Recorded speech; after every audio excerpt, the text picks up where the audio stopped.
Madam आपने बोला था कि मीटिंग में आना ही पड़ेगा। हाँ बिल्कुल सही सुना आपने, आपको पेरेंट्स टीचर मीटिंग में आना ही पड़ेगा। ठीक है मैडम, तो आ गया मैं। अब बताइए इसकी क्या रिपोर्ट है? आप ही देख लीजिए, रिपोर्ट्स बिल्कुल भी अच्छी नहीं है इसकी, सिर्फ पासिंग मार्क्स ही आए हैं। लेकिन इसके कम मार्क्स क्यों आए हैं? पढ़ाई पे बिल्कुल भी ध्यान नहीं है इसका, और ना ही आप लोग ध्यान देते हो।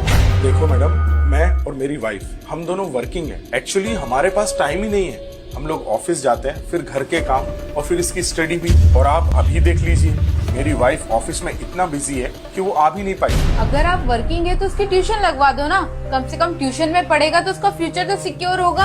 अच्छा बेटा, आप बाहर जाकर बैठो, मैं आता हूँ। मैडम आप एक बात बताओ, अगर इसको हमें ही पढ़ाना था, ट्यूशन वालों से ही पढ़वाना था, तो फिर हमने इस स्कूल में एडमिशन ही क्यों दिलाया? आपके बोलने का मतलब क्या है? मतलब ये मैडम कि मेरा बेटा सुबह 9 बजे से लेके दोपहर के 3 बजे तक 6 घंटे आप लोग के साथ में रहता है। जब 6 घंटे में आप लोग ही नहीं पढ़ा पाए, तो मैं 1 घंटे पढ़ा के या कहीं कोचिंग पे 1 घंटा पढ़ के क्या ही कर लेगा वो? देखिए मेरा मतलब वो नहीं था।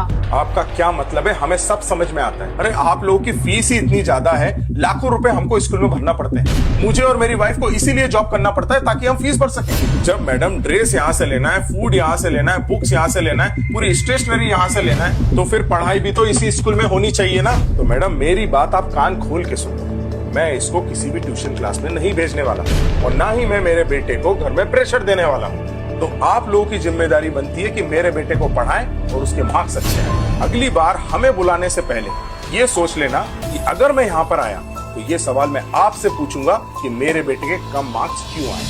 सो madam, I hope you understand my point. This line is not for only my son, this is for all the students. Thank you.